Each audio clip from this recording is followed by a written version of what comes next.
Welcome to the Dakota Live podcast.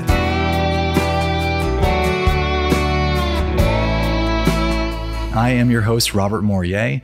The goal of this podcast is to help you better know the people behind investment decisions. We introduce you to chief investment officers, manager research professionals, sales leaders, and other important players in the industry who will help you sell in between the lines and better understand the investment sales ecosystem. If you're not familiar with Dakota and their Dakota Live content, please check out Dakota.com to learn more about their services. Before we get started, I need to read a brief disclosure. This content is provided for informational purposes and should not be relied upon as recommendations or advice about investing in securities. All investments involve risk and may lose money. Dakota does not guarantee the accuracy of any of the information provided by the speaker, who is not affiliated with Dakota. Not a solicitation, testimonial, or an endorsement by Dakota or its affiliates. Nothing herein is intended to indicate approval, support, or a recommendation of the investment advisor or its supervised persons by Dakota. Today's episode is brought to you by Dakota Cocktails. Are you looking to expand your network and connect with other professionals in the investment industry? Look no further than Dakota Cocktails, the premier networking event series for sales professionals, allocators, and more. Our ongoing series of events takes place in cities across the country, providing you with the opportunity to connect with like-minded individuals and build meaningful relationships. At Dakota Cocktails, you'll enjoy delicious drinks, great conversation, and the chance to connect with industry leaders. Whether you're looking to make new contacts, explore potential partnerships, or simply learn from others in the industry, our events are the perfect place to do it. Join us at Dakota Cocktails and discover the power of meaningful connections. Visit our website at dakota.com/cocktails to learn more and find an event near you. Well, I'm always happy to introduce my partner on the desk, Andrew O'Shea. How are you doing, Andrew? Doing well. Happy to be here. Excited to hear from Doug. Yeah, me too. I'm glad you're here. I'm glad Doug is here as well. He's remoting in from Los Angeles, where apparently it's a brisk 70 degrees. And he's struggling. He's struggling through the 70s right now, but we wish him the best. Yes, we do. Doug, welcome to the show. Thank you, guys. It's good to be here. Well, I'm really excited to introduce you to our audience. If people don't know you, Doug MacBean, Senior Managing Director of Investments at the California Institute of Technology, CalTech. Doug, thanks so much. We are really excited to ask you a bunch of questions about your role and your experiences as it relates to your work with CalTech. But before you do, I am going to read your biography for the audience. Well, Doug is the Senior Managing Director for Investments at CalTech, where he's been part of the investment team for nearly 9 years. In his role, Doug is responsible for a variety of functions, including, but of course not limited to, manager research, oversight, asset allocation, with his investment staff colleagues. As of last summer, Doug began overseeing the investment team. Doug began his investment career in 1999 in equity research for Robertson Stephens and subsequently Jefferies, until joining Stanford Management Company in 2007, where he spent nearly 5 years covering public equities. Doug came down to the greater Los Angeles area in 2013, and after a brief stint at Nazarian Enterprises, Doug joined CalTech in their offices on campus in Pasadena. Doug graduated from Harvard University with a degree in government, where he was a member of the golf team. He also earned his MBA from UCLA's Anderson School of Management. Doug is originally from the Philadelphia area, but calls Los Angeles home, where he lives with his husband, Ronnie. Doug, thanks for joining us, and congratulations on all your success. Yeah, thank you again. I'm looking forward to our conversation.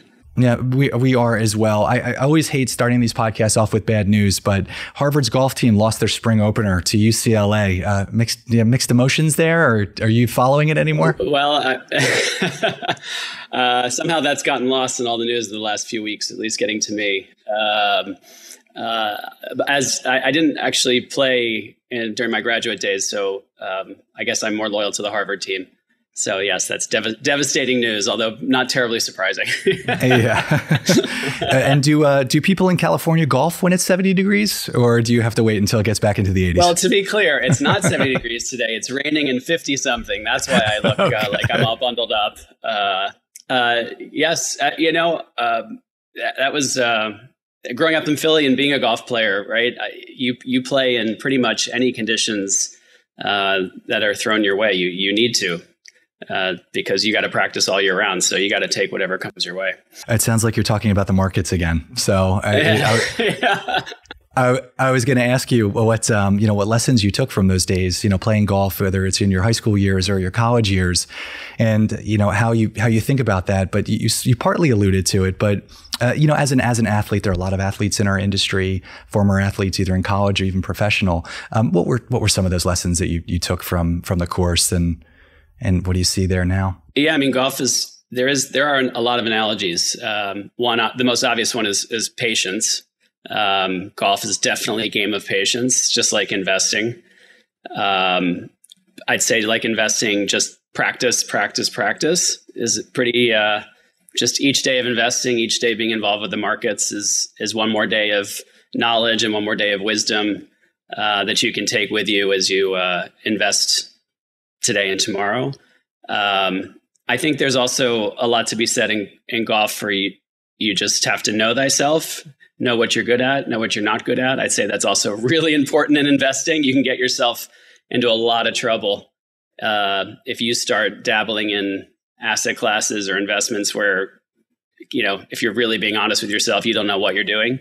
That's something to avoid at all costs. Similarly, in golf, you could be presented with a shot where, oh no, you've got this, Doug. You've definitely got this shot. And the reality is you don't have that in your bag. It never did. And you really should be looking for something a little more, down the fairway and a little safer.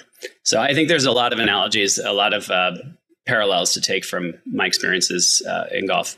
I think that's interesting. One of the things you did say is, is trying to become an expert in something. Sometimes, your asset managers, and my own experience as an asset manager or working for asset managers, is that when things do happen, crises happen, you try to become, and the firm tries to become an expert in it very quickly.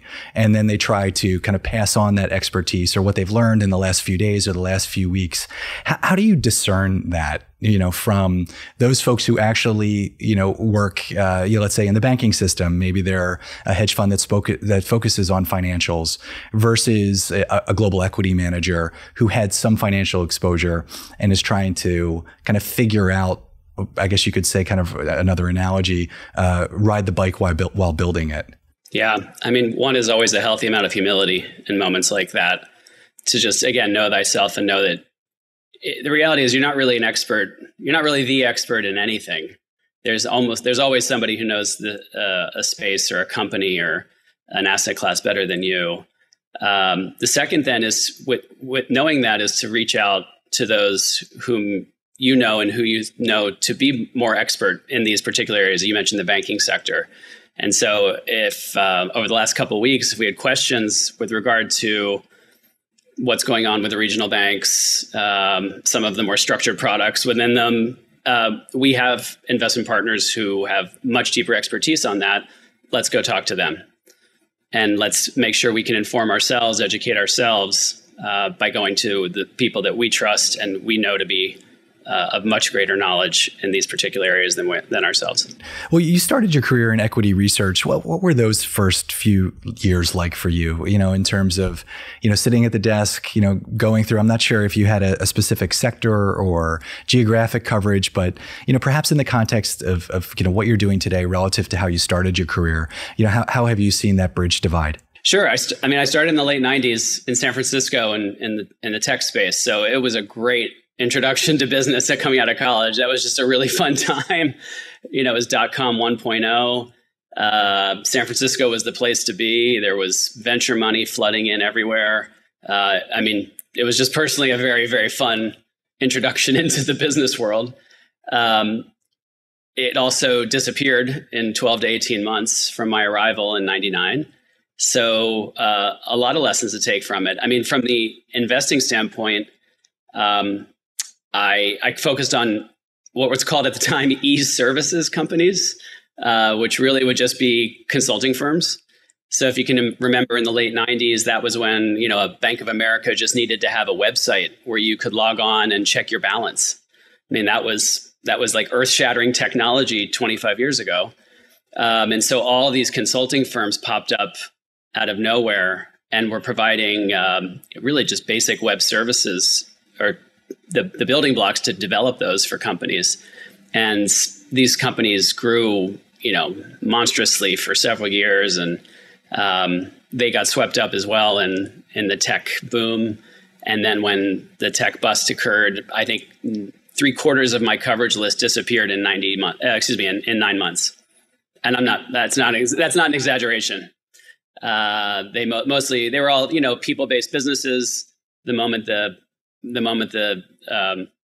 economy turned, the demand goes away. You just have to fire everybody, and pretty soon we were just moving our coverage list over to EDS and Perot Systems and the Indian offshore companies. These sort of Accentures, boring, stable, much more large cap. So that was an interesting experience to go through the boom and bust. I think that one thing I've always taken with me from my equity research days, obviously an analytical rigor to getting to know a company, hopefully better than anybody else. And then finally was the ability to communicate, both written and verbal. I actually, whenever I'm asked by someone new to the industry or more junior, I always say the ability to write is a skill that is incredibly important to what we do, to be able to convey an idea, both written and orally. And I just see increasingly fewer and fewer people, younger people, with the ability, I think, to write effectively. And I think that will differentiate you that much more. But it was critical, right, as a research analyst, because you're writing your research notes were your work product, were your way of conveying your ideas. Yeah, that makes sense. I grew up in equity research as well. I was at Greenwich Associates at that same time. So 1999, 2000, and we had programs called e-commerce. And then 2 years later, we did not have e-commerce. So I completely understand that situation. But it's interesting because during that time too, in a traditional analyst program, you're taught the fundamentals. You're taught how to write an email. You're taught how to answer the phone, how to leave a voice message. So I couldn't agree more. I think those are skills that get a little bit lost. It's right. It sounds so silly, right? The ability to leave a voicemail, like as if you need to be trained. But the reality is, I do find that increasingly, I guess, especially younger people really struggle with the ability to convey themselves and convey ideas. And it will always be critical, will always be essential in the world of investing. Yeah, just a quick funny story. I remember I was working there and we had very senior consultants. So it was basically a bunch of 20-nothings and then a bunch of people in their 60s. And I had never left an answering machine voicemail. So, hi, this is Robert Morier. So I left this message that said, hi, this is Robert Morier with Greenwich Associates. I'm either on the phone or out of the office. Please leave your name and number. And one of these consultants called me screaming, saying, well, where are you? Are you in the office? Are you out of the office? Where, I don't know where you are. So it's just these little basic nuances of kind of professionalism that I was happy to get them. It sounds like you got them as well, Doug. So yes, I 100% agree. Well, you moved to Stanford Management Company at also an incredibly interesting time. You were there in 2007. You worked under the late John Powers, who accomplished some pretty incredible things coming out of that crisis. So, can you take us back to those days? What were you coming into in that role? You were moving into the allocator seat for the first time, and what did you learn through those years working with John, and then just kind of working, in the endowment model? Yeah, I mean, the transition from the sell side to an allocator seat was exciting for me. I after 6 or 7 years of being an expert on 20 companies, right, of deep DCFs and knowing Accenture better than anyone, or hoping I did, it was apparent to me that something was missing in terms of what I was looking for out of my career, and intellectually it just wasn't offering me the same reward that it had when I started my career. And so in talking with a variety of people, I got some good advice, and some people who knew me well said, Doug, you're more of a bigger picture, 30,000 foot view kind of thinker than a 3 foot kind of thinker. And I that really made a lot of sense to me. I enjoyed maybe going back to the golf thing. I enjoy something that's kind of taking the long game, and it requires patience and more of a mosaic kind of approach. I mean, and so when I was introduced to the idea of, I always knew there were endowments, but I really didn't know what the endowment model was. And I was fortunate enough to be reintroduced to John Powers. He happened to be the head of research at Robertson Stephens, where I was several years earlier. And since then, as you pointed out, he had taken over CIO role at Stanford Managemet. I had a coffee with him in New York in June of 2007. I remember it well. He walked me through what Stanford did, the endowment did, and said there was a position open in the equities and hedge funds team. Would I be interested in moving back to the Bay Area? And I tell you, Rob, the whole thing just was so exciting to me. I was like, wait, there's a way to work in this field and support an institution like Stanford and have an investment time horizon of infinite and invest in every asset class in the world. I was like, this is too good to be true. Pinch me. And so I doggedly pursued that opportunity it took about a half a year, several trips to the West Coast again. And I was fortunate enough to get that role in November of 2007.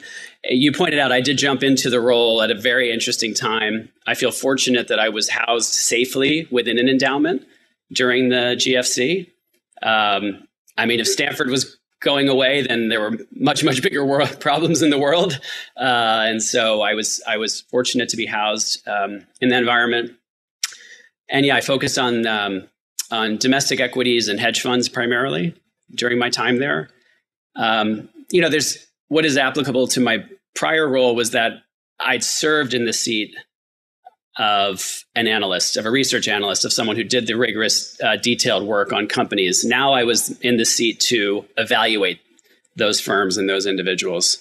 And so that was one of the bigger transitions, and one of the skill sets I was able to apply is I didn't have to do DCFs anymore, but I could sit across the table from an experienced research team and have them show me one of their DCFs and be able to walk through it and be able to ask informed questions to understand and evaluate, in my view, whether or not these men or women knew what they were talking about, if I thought they were focused on the right things, et cetera. Interesting. Well, people like John Powers and David Swenson at Yale really became these luminaries in the endowment world, and they created these models that have since been carried forward and applied to several different institutions. So as you think about the Stanford model relative to what CalTech is today, so maybe two questions is like, if you could elaborate, what did that model look like in terms of what was being presented when you started, what John built, and then for people who are less familiar with CalTech, could you talk a little bit about the model that CalTech employs, and just some kind of some of the blocking and tackling of assets under management in the team? Sure. Yeah. So you can imagine Stanford, and Stanford is an enormous institution, right? And a storied institution, housed right in the heart of Silicon Valley. So there's definitely a mantra and a mindset on that campus, and certainly within the investment office, and also just because of the various constituencies of alumni who are luminaries in the tech world and are obviously probably very generous donors. Like there's just a very growth, risk-on kind of mindset, I think, that permeates just that whole geography, not just Stanford, but the entire Bay Area. And so I'd say one difference between Stanford and CalTech is certainly a growth-oriented portfolio, but there was just a mindset in general at Stanford of growth, risk-on, heavy allocation into venture, and certainly on the growthy side as well within the equities world. So, because one thing that's often lost when talking about the endowment model and in comparing endowments and how they invest is the side that you don't see, which is the liability side. Each university has different risk tolerances based on any number of factors. And those do often inform key differences in their asset allocations. I'd say just the overall mindset of the team, of the school president, how that informs the trustees, the investment committees. There's just a lot of various inputs that one wouldn't just optically see looking at what is the asset allocation of a Stanford versus a CalTech versus a Yale. So that was one thing I would say. Specific to John Powers, what I think he did best and what I appreciate his leadership for most was during the teeth of the crisis, he was remarkably calm. As I reflect upon it now, I was still fairly young. I was maybe 30. 31 going through that. He just had a tremendous sense of calm that this would pass, that we would survive this. Not just each individually, the endowment would survive, Stanford would survive, the world would survive this. And I think that level of calm in the teeth of something really unprecedented and profound, actually, is for those of us who went through it. That level of calm was incredibly important as an investment program, to have your leadership provide that day to day. Because, there were, I remember going to New York in January of 2009 for a work trip, looking down 8th Avenue at 8 p.m. one evening and not seeing a single soul. It was like out of a sci-fi movie. I mean, New York was desolate. Like it was a very scary time. I mean, for those of us who went through it, if you can recall the teeth of that. And John was just a total calm in all of that. And I always remember that most strongly about his leadership.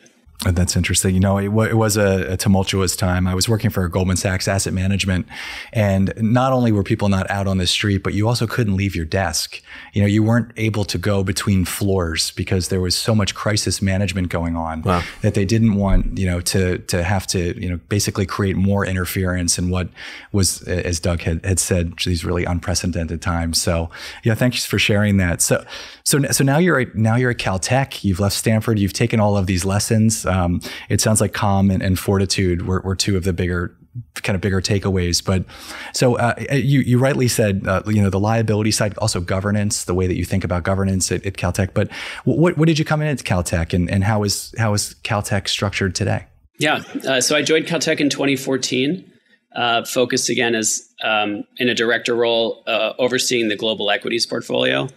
In addition to our fixed income investments, although when I joined in 2014, we didn't have any fixed income investments, so that made managing that side of the portfolio easy. So really just came into focus on a global equities portfolio. My role has since expanded during my tenure to oversee about half the hedge fund portfolio, and then, as you alluded to in the introduction, last summer I was promoted effectively to deputy CIO. And now my role is to oversee the investment program and the investment team. The CalTech, Stanford, a huge difference here too. Stanford was $22 billion when I joined. CalTech was $4 billion when I joined. Excuse me, it was $2 billion when I joined. We're now about $4 billion, which is, it's funny when I mention these numbers to my spouse, and I don't even sometimes say billion. I just say 4. We're going to invest 10. In this, and he's like, "You mean million, right?" And I was like, "Yeah, like these numbers, they start to you start to forget the numbers. You forget the numbers you're talking about here." So, CalTech is a $4 billion endowment now. What's interesting about CalTech, and not a lot of people know this, is it's only 900 undergrads total. So it's a very small school when it comes to the undergrad population. The graduate and postdoc population is actually about 1,200, I believe. So the school supports 2,100 students, but very different from a Stanford, in that Stanford had thousands of undergrads, in addition to having medical school, law school, business school, things like that. CalTech doesn't have any of those. It's a pure math and science oriented campus, which is quite special. I always joke that I don't understand 99% of what goes on campus, but I absolutely love that what I do supports it. And I mean that sincerely. That resonated with Stanford. That resonates at CalTech. I always feel so fortunate that I get to work in the investing field and have my efforts support the tremendous higher learning institutions of our country. I think I feel incredibly blessed that my career has led to this spot.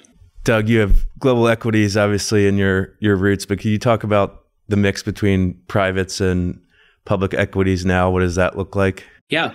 So I'd say roughly at the endowment, about a third of our investments are in public markets. And there we're pure in our investing. We don't include, some of our peers include like long short equity in their public markets allocations. We do not. That's purely long only investments. I'd say another third is roughly in private markets. So there, I'd say roughly about 7% in venture capital, low 20s in buyout and growth, and then the remainder a little bit in real assets, and real estate's another 4 or 5%, let's say. And then the remaining quarter of our portfolio is in what we broadly call alternative securities. the way I think about that is if it doesn't fall cleanly in bucket 1, public markets, and bucket 2, private, it falls into the third. So that's everything from your traditional hedge fund out, like long short equity, multi-strategy, event-driven type hedge funds, to really one-off things like a power-producing strategy in Latin America, to a consumer credit strategy in Argentina, to a life settlements oriented investment. It's kind of a catch-all. That's helpful. I have a question because of your experience. You grew up on the sell side initially. You went to a large endowment. Obviously, the environment's changed in terms of some of the factors out there, like the growth of passive investing or the awareness of factors out there. Can you talk about what you think in today's world differentiates a public active equity manager? Yeah, this is one of the great debates, right? That rages on still within our world. There's a handful of ways for an active equities manager to differentiate themselves, and it is difficult to do. Concentration is obviously one of the obvious ways to do it. Don't own the S&P 500 stocks. Compete with the S&P by owning your best 10 ideas. The challenge of that, of course, is tracking error and volatility. The good news is, as an endowment, I can stomach tracking error and volatility because my time horizon is forever. And oftentimes volatility is my friend. And to be clear, we don't actually talk very much about tracking error at the endowment, but I understand that other types of institutions or individuals have a very different risk profile than we do in that regard. I think there's I'm not anti-passive. I will say sort of what is sort of intellectually true, which is that the only way to guarantee you will underperform a benchmark is to invest passively. Because passive will get you the benchmark less the fee you're paying. And so you are assured of underperforming that benchmark. Now, I'm also very well read and versed in the research that shows that active managers over time have about a 0% chance of outperforming a benchmark. So you're kind of asking yourself, geez, what am I supposed to do here? And so what I think is key to our role is to meet a whole host of potential partners, get to know them over a long period of time, try to find that special skill, that special niche, something that about the individual or the team, something about the markets in which they invest, something about the way that they structure their portfolio, hopefully some combination of all of those. That's really what I think you're looking for as an allocator in a potential partner. And so I'll give you a couple of examples then in sort of ways that we think about investing. For example, we have a very concentrated life sciences portfolio. And the appeal of life sciences to an endowment, one is the time horizon for investment success in life sciences is many, many, many years. Just because the life cycle of drug discovery and drug companies is decades typically. And so, again, it's also a very tough space in which to index. It really calls for true medical and financial rigor and skill. And so that's just an area where we think if we can find the right partner, we think we can navigate what is a very precarious investing environment, trying to successfully pick life sciences companies and reap the rewards of being successful there. When it comes to sort of more, bread and butter, large cap growth, we still skew toward the active side because we think there are teams that can outperform over time.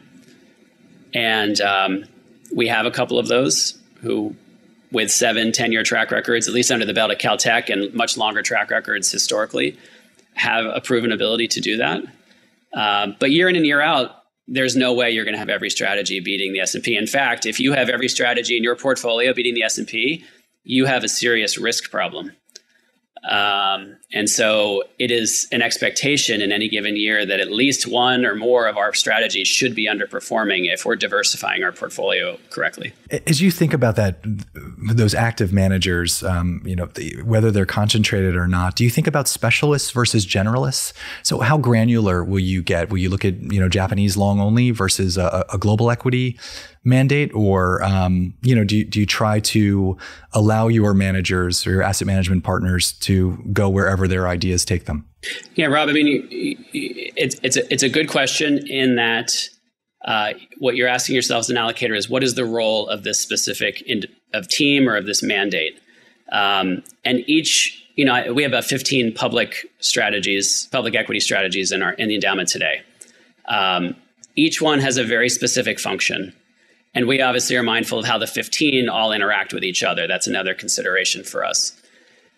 The beauty of investing for an endowment is that we can and do invest in anything, anywhere, globally. So to the examples you cited, absolutely, we could invest in a Japan long only. I've already cited a concentrated life sciences fund where the largest investment is 40% of capital. And we have a quant global EM mandate that provides us our basic global EM exposure, for which we pay, not very much fees. And we feel like a quantitative model can cover a global range of investments better than a fundamental team. So I know there are those in my industry who think that the only investments and investment firms worth looking at are 100% owned independently, all concentrated, 8 to 10 stocks, usually niche, like a Japan only. And then the view is, if I have 15 of those, I roll them all up, I have a global portfolio of 100 to 150 stocks, all being managed, though, by specialists. I completely understand that perspective and peers of ours who do that. That makes sense to me as a portfolio construction. At CalTech, we take a little bit of a different tact, and we're not quite so dogmatic about only that archetype can work for us. I think we're a bit more open to, there's a time and a place or potential need in your portfolio for a whole host of strategies. Yeah, that construction process that you described is not a cheap one either.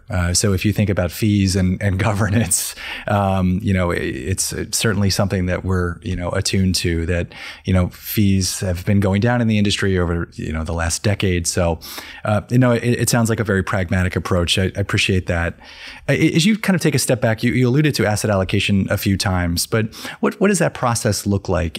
Are you actively allocating across asset classes, or are you relatively static and you revisit it once a year? What does that process look like from a top-down perspective? Yeah, so we work closely with our investment committee, who's involved in our asset allocation framework. We don't revisit that on a yearly basis. It's usually set over mid and long-term targets. So I would say the midterm, is 3 to 5 years. The target does change a little bit, typically between each time we revisit every handful of years. But generally, it tends to remain fairly static. It's constructed in a way to optimize achieving what is our ultimate investment objective, which in most cases for an endowment is whatever your payout is on a yearly basis to the school, plus inflation, plus hopefully a little bit of growth so that the asset base itself does grow over time. That in a lower inflation environment, or hopefully a normalized inflation environment, let's call the payout 5%, inflation's 2%, a little bit of growth, another 1%. Your bogey is somewhere in the high single digit year in and year out on a risk-adjusted basis. I think our 10-year number when I last looked at the print was something like 9 or high 8s or something. So, we're right there. But you don't want to move around the frameworks very much in terms of your asset allocation targets, right? Those are things that are your guideposts.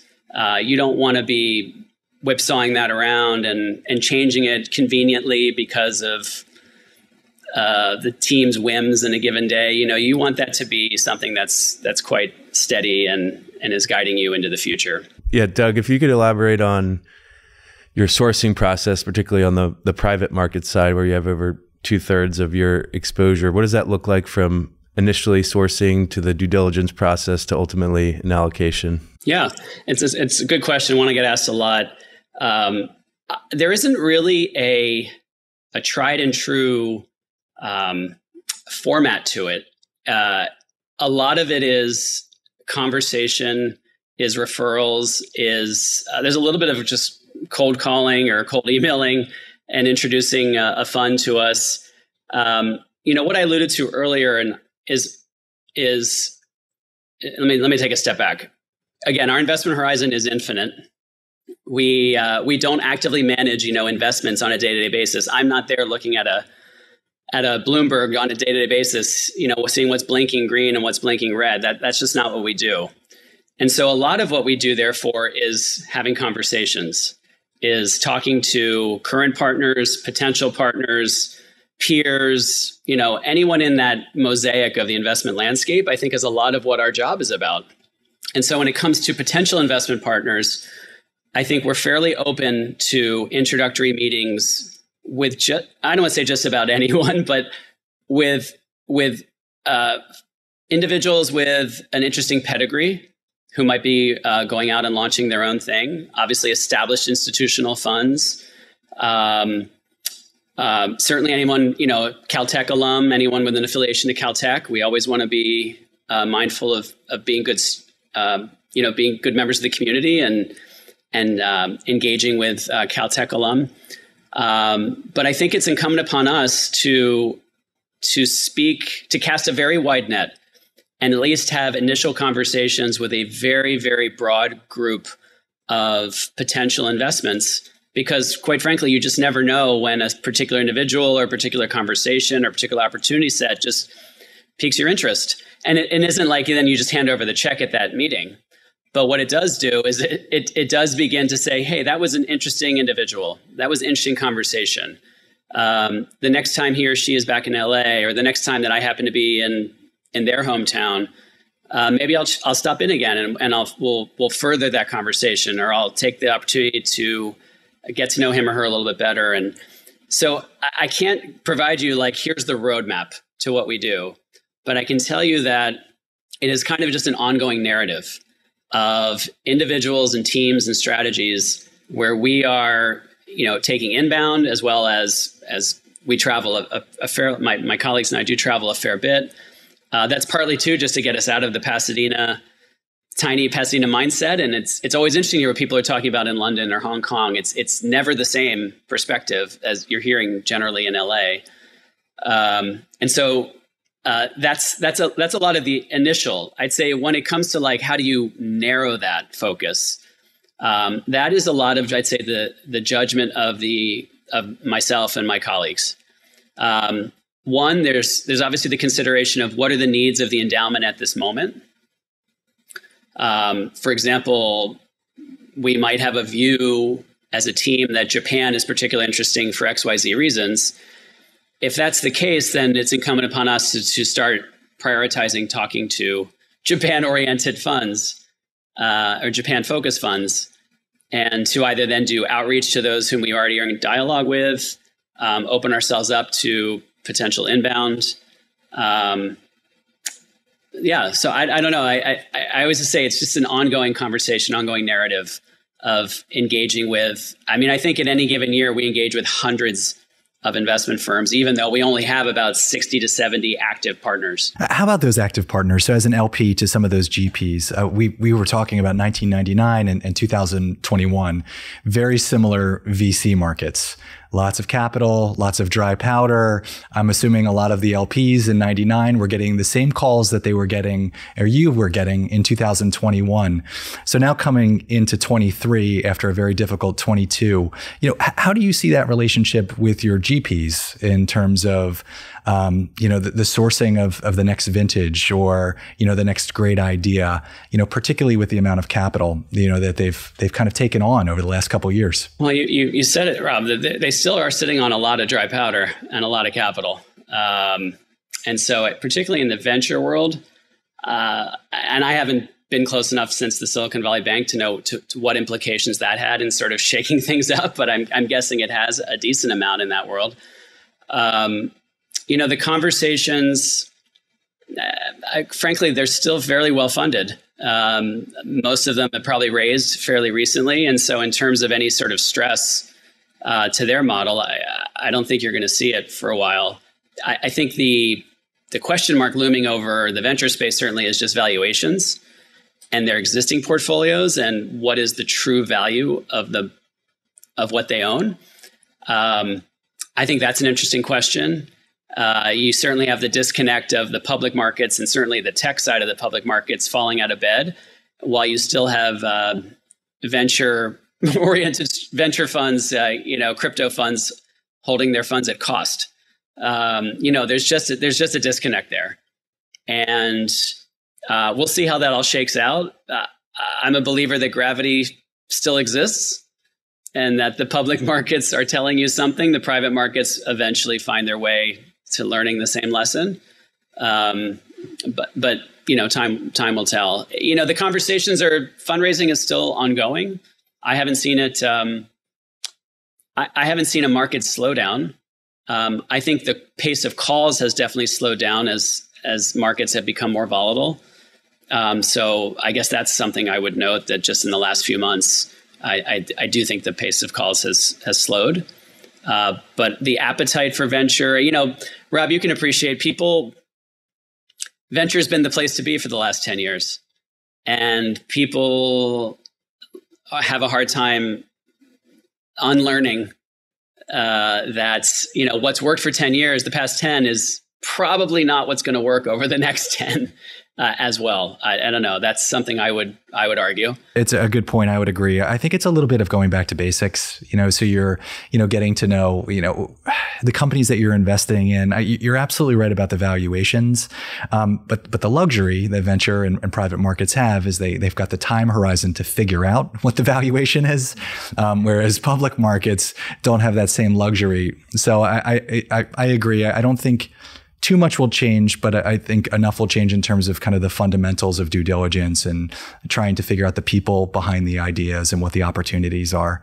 But those are great points. There will always be, great ideas, great new companies to be founded. I'm not knocking venture capital writ large. I'm knocking the mindset that it's the only game in town.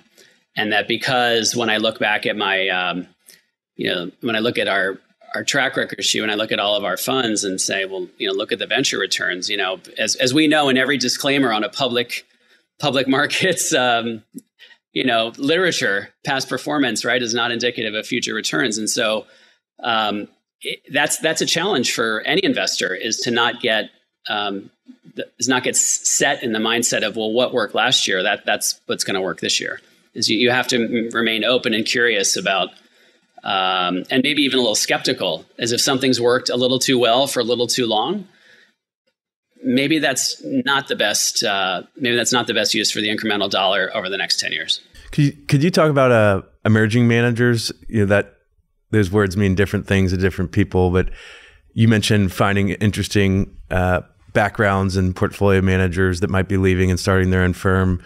How do you all think about underwriting emerging managers? Do you allocate quite early to emerging managers, or is it more, let's see how the firm grows over the next few years and revisit? Yeah, it's a little bit of yes to all of those. There's nothing in what we do that says we can't be a day one investor. We have invested in what emerging managers, as you just described them. It can be, again, a pedigree that's of interest. Can be a particular niche. Sometimes the size is appealing to us. I mean, one of the advantages, Seth Alexander, who oversees the MIT endowment, who I think is kind of brilliant. And the way he approaches investing, I think, is very straightforward. He always says, take advantages of what your institution's advantages are. And you just know what they are and take advantage of them. Well, at CalTech, I'm not Stanford. I'm not 40 billion. I'm only 4. But at 4, a $10 million investment can really move the needle for me. And so an emerging manager coming out in the venture space and wanting to raise 50 million, well, my $10 million check is material to them. It's material to me, but Stanford would never write that check because it doesn't move the needle for them. And so, yeah, we're definitely open to talking to and getting in front of individuals early.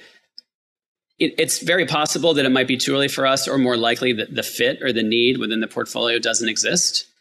But we certainly want to get that dialogue going, because I always joke that the goal with what we do is a long courtship for a longer marriage. And we might not be set up, or we might want to watch and see a little bit how Fund 1 goes for you. But what's important is that we start the clock at Fund 1, so that by the time Fund 2 rolls around, we're not in day 1 getting to know you, we're in year 3. I think that's, and I think the investors who get it are those who know that a conversation with a Doug at CalTech, the first conversation isn't just going to be the one where the check comes, across the table, and not going to be the second meeting either. But no, there are times where individuals, after a second meeting, more or less say to you, like, so what are we doing here? And I'm like, we're having a conversation. We're getting to know each other.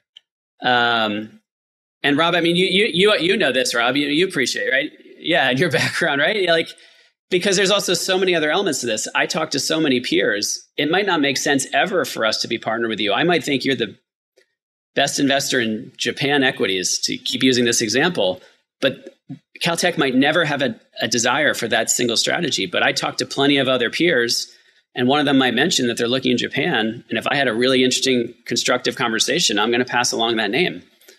And I might be useful in that way. So I think those who get it recognize that it's a long game, and recognize that there's a lot more to developing a relationship with those of us on the allocator side than just whether or not we ultimately invest with them. It does raise a question, though. I mean, you have a relatively concentrated group of asset managers. You are looking at emerging managers. I think all of us can appreciate the advantages of a longer courtship. But there's also something to be said, having gone through that whole courtship, whether you could establish a royalty with these asset managers by taking equity in their business, or potentially doing some type of revenue share or profit sharing arrangement. Will you take those relationships to that extent? Because, Andrew raised a good question on, just in terms of emerging managers, the definition of emerging managers. There's also no shortage now of emerging manager programs. So they're trying to differentiate themselves with each other. So as you think about your seat and what's happening in that space as it relates to that royalty, is that something that is that a path you would go down? No, I mean, historically we haven't. We're obviously very curious about the viability of the business, and who are the the equity partners, if there are any, who are the outside interests, how are they aligned? Obviously, all important considerations in any stage fund, even $20 billion hedge funds. You want to know those things. But no, we historically don't go down the road of trying to take a stake or become an equity partner. Oh, thanks. I appreciate that. Well, you mentioned crypto, and I'm in a university setting, so I can't help myself. I sit in the School of Entrepreneurship at Drexel University, so I'm either hearing about one of three things: ChatGPT, artificial intelligence, crypto, blockchain, or something. The creator economy. So those are my three. That's all. If we talk about like how small my world is, I feel so bad for you, Rob. No, I feel very. Doug, I feel very youthful, but I am okay. Not youthful. Right. But it does make me feel good, at least understanding like what's going on. But it's interesting, and as we were doing just a little research on you, Doug, I saw that you were asked a few years ago as part of this next CIO masterclass competition that was held by Institutional Investor, whether crypto and digital assets should be part of an institutional platform. And I should also say, Doug won this competition. He was named the next CIO by Institutional Investor. So I was curious if you remember that answer and if it's changed. I do. I remember my answer very well. And no, it has not changed. My answer was not in any portfolio in which I am involved. And the very straightforward answer is that I don't understand crypto. I honestly, I don't, if you will, I don't get it. I don't understand the use case, to take it sort of into a financial parlance, but taking even a step back, I don't really get what Bitcoin is. I don't really get what digital currency is. It's just not something I fully understand. And so the most fundamental role that I have at CalTech is as a fiduciary, right? That is first and foremost always. And so, and I say this to younger members of the team, if you're ever in an elevator with the chair of our investment committee and you get asked about a strategy, if you can't explain it in 10 seconds, it's pretty likely that you shouldn't be invested in it. And the truth is that I just don't feel that I have the knowledge of what crypto is about, or what Bitcoin's about. It just doesn't really add up to me. It doesn't make sense to me. And if that's the case, then that's an asset. If you even want to call it an asset, that's something I shouldn't be invested with, and that's fine, because the beauty is other investors, other peer institutions might get it, might have a view that they feel is informed, and that's what makes investing fun. Is you don't need to be in everything. But no, crypto is not something that I feel I understand. And if I don't understand it, then I shouldn't be invested in it. Well, I don't know about you, Andrew, but I feel a lot better because I don't understand it either. I listen to it all the time. So I appreciate that answer. Sounds like the panel probably appreciated it as well. Again, I'm still looking for a use case. Bitcoin's been around 15 years, and I'm still not sure what you can do with it other than convert it back into US dollars, which seems, anyway. No, I'm with you. I appreciate that, and thank you for following up with it. But you did mention that fiduciary responsibility, so governance is part of that. So it's as important as ever. It's obviously always been important, and this is going to take us into ESG. But when you think about governance in light of what's been going on, can you share with us your approach to governance within the endowment, how you think about it? Obviously, you said we write these checks, $10 million, $20 million, $100 million, but there are educators behind it, there are buildings behind it, there are grants behind it potentially. So, any comments on governance and your thoughts on where we'll go with kind of the context of where we are today? I mean, there's obviously the governance that's established just in CalTech, which I think is probably fairly consistent across most of the endowments. In that there's typically an investment office, which typically reports to an investment committee, which is often a subcommittee of the board of trustees. So there's several layers of oversight and governance that sort of sit on top of an investment program. What is different is sometimes the discretion that an investment program has. At CalTech, the investment office has a pretty broad investment discretion, where while we certainly inform our investment committee of every investment, only those that have a particular illiquidity or size actually require investment committee unanimous approval. So again, we're always informing them of any decision we make, and we welcome any sort of feedback. And when it comes to actual approvals, beyond just the seven of us on the investment team, only illiquidity or size can trigger requiring a unanimous approval of our investment committee. So I think in general, you obviously want broad governance to me, it's a help to keep you out of trouble. It's an additional set of eyes. It's a perspective that goes beyond the seven of you in the investment program. Yes, there's seven of you, and you all come with your different backgrounds and your different asset class priorities. But you can still become myopic as a group. And so it's important that you have those outside of you to whom you are responsible to whom you report quarterly. It's important even, sometimes I have peers who begrudge having investment committee meetings because they find it just so mundane, and here we go doing this again. And I actually think there's a real value to just walking through the mundane to an outside audience, because you just don't know what kind of questions it's going to prompt. Different perspectives, different viewpoints. So that is hopefully a sense of the broader governance.